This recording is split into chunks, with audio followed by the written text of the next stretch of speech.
Masih bersama kami di Presisi Siang. Pemirsa, hujan dengan intensitas tinggi yang melanda daerah khusus Jakarta minggu lalu menyebabkan banjir di sejumlah wilayah, terutama di kawasan dataran rendah seperti Pelabuhan Muara Angke. Curah hujan tinggi yang terjadi di Jakarta pada minggu lalu mengakibatkan banjir di berbagai wilayah, terutama di daerah rendah seperti Pelabuhan Muara Angke.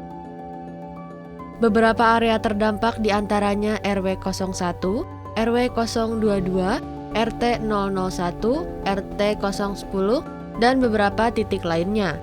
Genangan air yang cukup tinggi mempersulit aktivitas warga dan menimbulkan kondisi darurat di beberapa lokasi. Merespon situasi ini, Polres Pelabuhan Tanjung Priok melakukan patroli serta pemantauan di daerah terdampak banjir. Selain memberikan imbauan kepada masyarakat agar tetap waspada terhadap kemungkinan banjir susulan, jajaran kepolisian juga menyalurkan bantuan sembako untuk meringankan beban warga yang terdampak. Kapolres Pelabuhan Tanjung Priok AKBP Martuasah H. Tobing memimpin langsung kegiatan patroli, pemantauan, dan distribusi bantuan sembako pada Rabu lalu. Dalam keterangannya, Kapolres menegaskan bahwa bantuan ini merupakan bentuk kepedulian Polres Pelabuhan Tanjung Priok terhadap masyarakat yang tengah mengalami kesulitan akibat banjir. Diharapkan bantuan tersebut dapat sedikit meringankan beban warga dan membantu mereka memenuhi kebutuhan pokok selama masa pemulihan pasca banjir. Dari Humas Polres Pelabuhan Tanjung Priok melaporkan untuk Polri TV.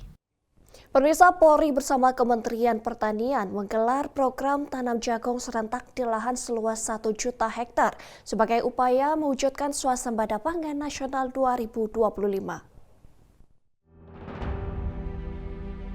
Polri bersama Kementerian Pertanian atau Kementan melaksanakan program penanaman jagung secara serentak di lahan seluas 1 juta hektar sebagai langkah mendukung tercapainya swasembada pangan nasional pada 2025.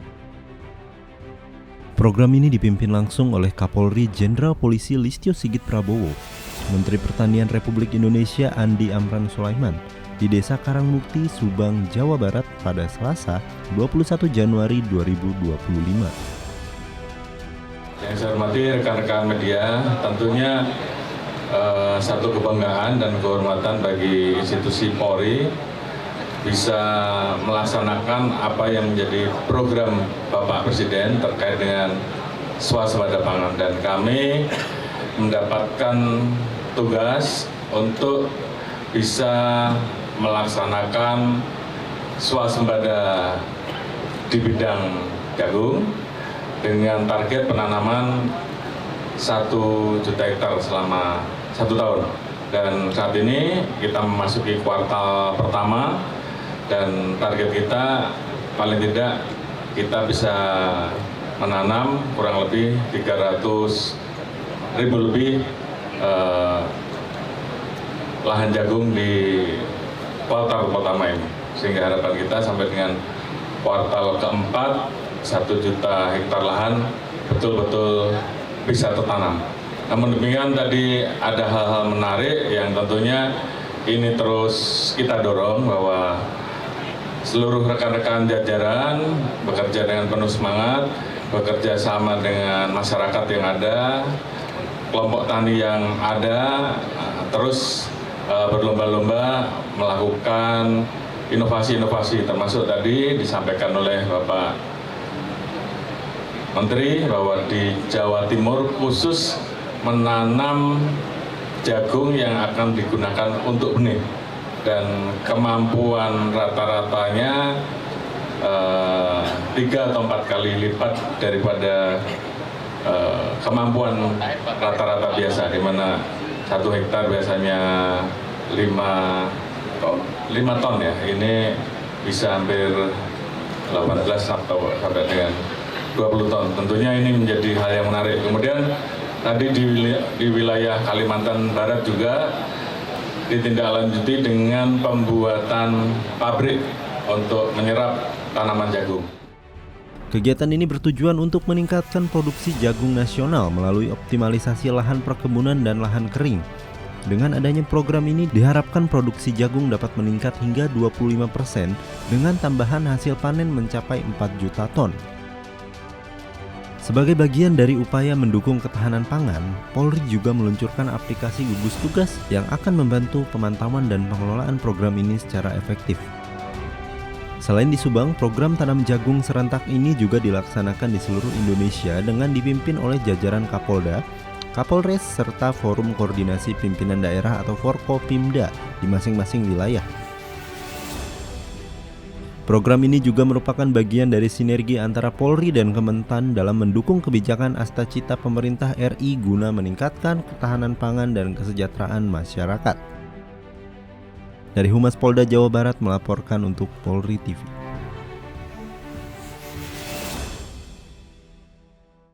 Pemirsa, Polsek Kalideres bersama siswa Latja Dikdukbab Polri SPN Polda Metro Jaya mengadakan kegiatan pengajian dan santunan anak yatim di Musola Al-Ittihad, Mapolsek Kalideres, Jakarta Barat pada 5 Desember lalu.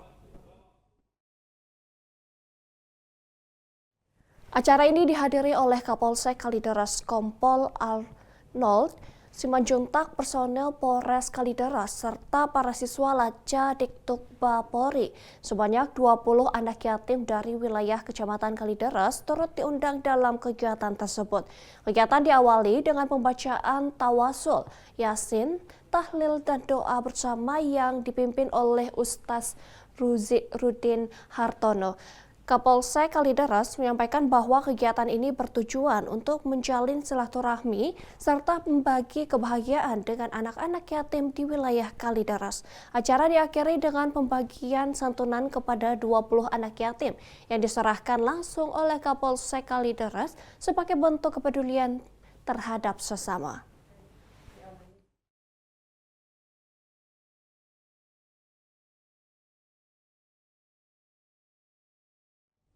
Pemirsa, dalam rangka memastikan keamanan perayaan Tahun Baru Imlek 2025, sebanyak 10 personel Detasemen Gegana Satprimo Polda Kaltara yang dipimpin oleh Panit Cipom Bribka Mardianus melaksanakan sterilisasi di Kelenteng Konghucu, Toa Pekong, Kota Tarakan pada Rabu 29 Januari 2025. Untuk memastikan keamanan perayaan Tahun Baru Imlek 2025, 10 personel Detasemen Gegana Satbrimob Polda Kalimantan Utara yang dipimpin Panit Cibom Bribka Mardianus Rembon melakukan sterilisasi di Kelenteng Konghucu To Pekong, Tarakan pada Rabu 29 Januari 2025. Sterilisasi ini dilakukan untuk menjamin keamanan dan kenyamanan umat yang akan melaksanakan ibadah Imlek. Selain itu, kegiatan ini juga menjadi bentuk komitmen kepolisian dalam menjaga keamanan serta meningkatkan kepercayaan masyarakat terhadap peran Polri dalam menjaga ketertiban. Dengan adanya sterilisasi ini, perayaan Tahun Baru Imlek dapat berlangsung dengan aman dan kondusif, sehingga masyarakat dapat beribadah dengan tenang tanpa gangguan. Dari Humas Polda Kalimantan Utara melaporkan untuk Polri TV. Pemirsa, Polres Jember, Polda Jawa Timur sukses mengawal pengamanan pilkada damai di wilayah Jember, Jawa Timur. Sinergitas dengan masyarakat dan pihak terkait menciptakan suasana yang aman dan kondusif pasca pilkada serentak 2024.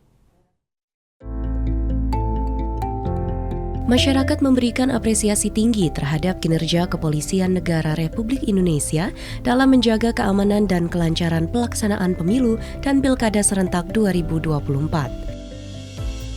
Polda dan Polres jajaran bersama pihak terkait bersinergi melakukan pengamanan sehingga masyarakat merasa terlindungi dan bebas aktif dalam mengikuti serta memeriahkan pilkada serentak 2024.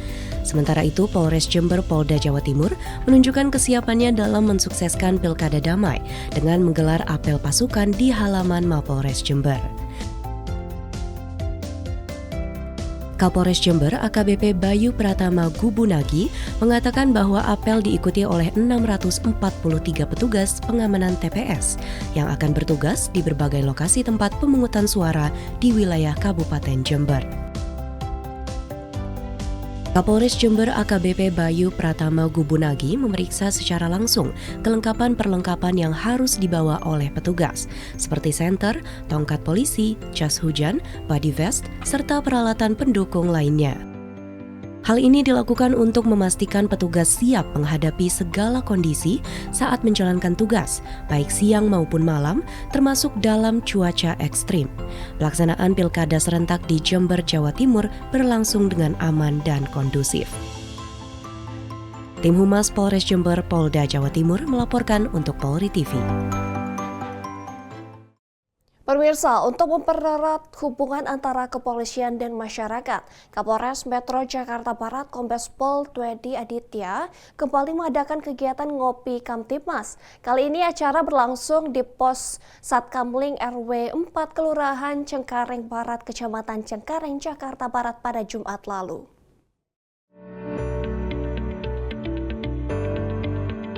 Kehadiran Kapolres disambut dengan hangat oleh warga setempat dan pengurus RW. Kegiatan ini bertujuan untuk membangun kedekatan antara aparat kepolisian dan masyarakat, serta mencari solusi bersama dalam menciptakan lingkungan yang aman dan tertib. Melalui sambutannya, Kombes Pol Twedi Aditya Benyahadi menyampaikan terima kasih atas sambutan yang diberikan dan meminta dukungan warga dalam menjalankan tugas menjaga keamanan di wilayah Jakarta Barat. Acara berlangsung di pos Satkamling RW 4 Kelurahan Cengkareng Barat, Kecamatan Cengkareng, Jakarta Barat pada Jumat lalu. Kapolres juga menekankan pentingnya sinergitas antara TNI, Polri, dan masyarakat dalam menjaga keamanan lingkungan, termasuk menjadi polisi bagi diri sendiri, menjaga lingkungan sekitar, serta saling mengingatkan antar warga. Selain itu, ia turut menyoroti permasalahan tawuran remaja yang masih sering terjadi di wilayah Cengkareng. Ia juga menghimbau orang tua untuk lebih memperhatikan anak-anak mereka. Kapolres juga mengajak warga untuk melaporkan masalah yang ada kepada Babinsa atau Babin Kamtibmas setempat, serta mengingatkan untuk menghindari berita hoaks, pinjaman online ilegal, dan judi online. Acara dilanjutkan dengan ramah tamah serta pemberian tali asih kepada Ketua RW, Linmas RW 4, dan ibu-ibu kader PKK, serta diakhiri dengan foto bersama sebagai simbol kebersamaan antara kepolisian dan masyarakat. Diharapkan melalui kegiatan ini, komunikasi antara kepolisian dan masyarakat semakin terjalin dengan baik, sehingga permasalahan yang ada dapat diatasi dengan pendekatan yang humanis dan solutif. Dari Humas Polres Jakarta Barat melaporkan untuk Polri TV. Pemirsa, kita beralih ke informasi selanjutnya. Baratu Mardi Haji, polisi yang gugur saat misi kemanusiaan di perairan Gita, Kecamatan Oba, Kota Diodore, Kepulauan Maluku, mendapatkan kenaikan pangkat luar biasa dari Kapolri Jenderal Polisi Listio Sigit Prabowo. Berikut profil Baratu Mardi Haji.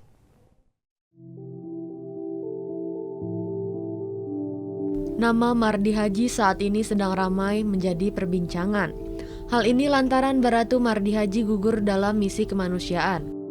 Baratu Mardi Haji gugur saat melaksanakan tugas operasi SAR dalam pencarian 2 nelayan yang mengalami insiden kapal mati mesin di perairan Gita. Baratu Mardi Haji meninggal saat speedboat RIP 04 milik Basarnas Ternate meledak pada Minggu 2 Februari 2025. Insiden itulah yang membuat Baratu Mardi Haji meninggal dunia hingga mendapatkan kenaikan pangkat luar biasa sebagai Baraka Anumerta. Baratu Mardi Haji merupakan personel di Polairut Polda Maluku Utara. Polisi yang memiliki 3 saudara ini diketahui merupakan lulusan hukum Universitas Khairun Ternate. Pemirsa, tetaplah bersama kami, Presisi yang akan segera kembali.